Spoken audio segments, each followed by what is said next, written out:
Hi guys, welcome back. So we are checking a Polish history today, and this has to do with a Polish soldier. So if you love to check this out with me, please go like, share, subscribe, and drop your comment. Tell me about Witold Pilecki, right? In September 1940, Witold Pilecki allowed himself to be captured during a roundup and transport to the Kale Auschwitz concentration camp. He spent more than 2.5 years there, building a conspiratorial network and preparing reports for underground movements on the situation in the camp and the extermination of Jews.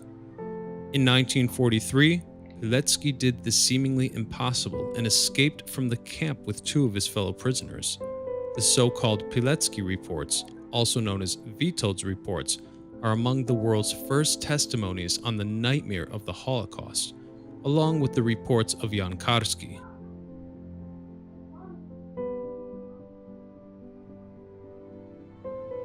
Witold Pilecki fought as a cavalry officer in the Battle of Warsaw during the Polish-Soviet War. After the war, he and his family took over the Sokurcha estate, where he became known for his efforts as a social activist. He had two children, enjoyed painting and writing poetry. He established the first local agricultural association and dairy cooperative, which helped farmers to withstand the required low prices of food. This carefree period ended with the outbreak of World War II. In September 1939, Nazi Germany and the Soviet Union invaded Poland and began the bloodiest war in human history. Despite fierce battles, the Polish army was defeated in October 1939, and the country was divided between two occupying powers, Germany in the west and the Soviets in the east. Witold Pilecki was one of the founders of the Secret Polish Army, a conspiratorial organization whose aims were to restore independence and prepare ranks for future military formations. During this time, the Germans established the Kale Auschwitz death camp. No one really knew what was going on behind the camp's barbed wire fence. After two members of the secret Polish army were imprisoned there, the decision was taken to investigate on site. Pilecki was offered a risky mission to infiltrate the camp. He agreed. On 19 September 1940, Witold Pilecki allowed himself to be captured as the Germans were rounding up prisoners in the Żoliborz district of Warsaw. 2 days later, Pilecki arrived at Auschwitz on a transport carrying a total of 1,705 prisoners. He was given prisoner number 4859, and he gave the Germans a false identity. They were convinced that his name was Tomasz Serofiński.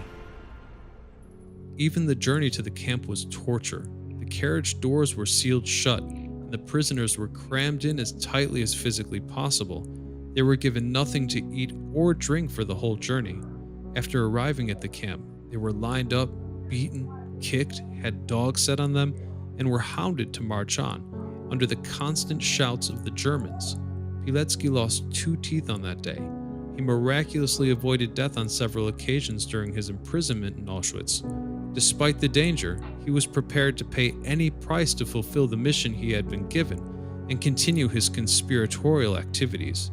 He secretly sent 2 letters to his family, in which he asked them not to try and have him released. He lied to them that the conditions in the camp were good. Pilecki created a network of camp conspirators, the Military Organization Union, based on a cell system of groups of 5. For the safety of its members, groups were formed independently of one another, and none of them had any knowledge of the existence of another.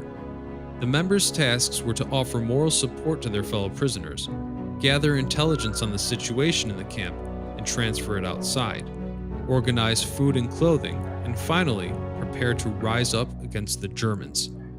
In March 1942, the Military Organization Union comprised around 500 people, and its numbers significantly increased in the following year.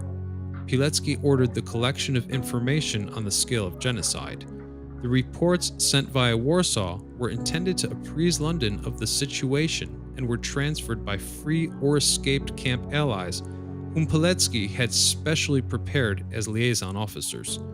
The reports, passed on by word of mouth or written on tissue paper, detailed life in the camp, the treatment of prisoners, their labor, and the punishments that were applied.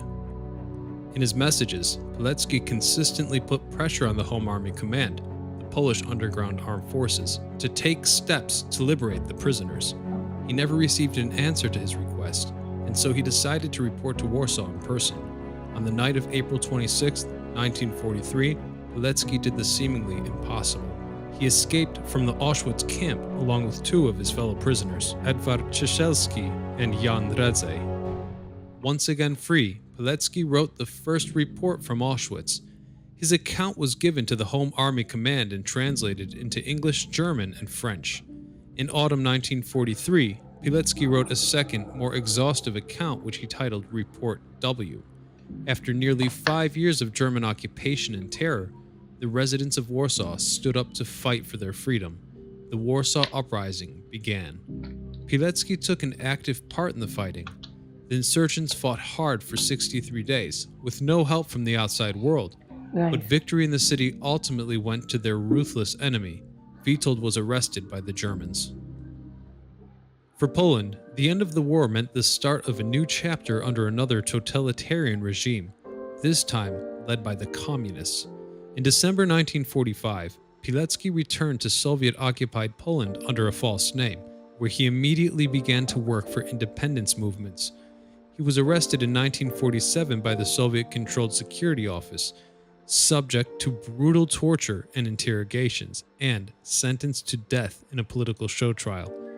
The sentence was carried out on the 25th of May, 1948, and Pilecki was executed with a shot to the back of the head in a Warsaw prison. Like thousands of others who fought for liberation from the Soviets, he was brutally murdered and thrown into an anonymous mass grave. He was succeeded by his wife and 2 children. Witold Pilecki's final resting place is still being sought to this very day. Memory of Witold Pilecki was outlawed for many years, and it was only after the fall of communism in 1989 that history was returned to its rightful place. In free and independent Poland, Pilecki was restored and promoted to the rank of colonel, and his incredible story is slowly becoming more and more known around the world. This is actually very, very deep, and this is something I have not heard before. He's so brave. I admire his bravery, and we should appreciate him often, and he should always, always be remembered. He should always be remembered. Wow. Please tell me more about this. Don't forget to like, share, subscribe, give this video a huge thumbs up, share my videos. I would see you all in my next video.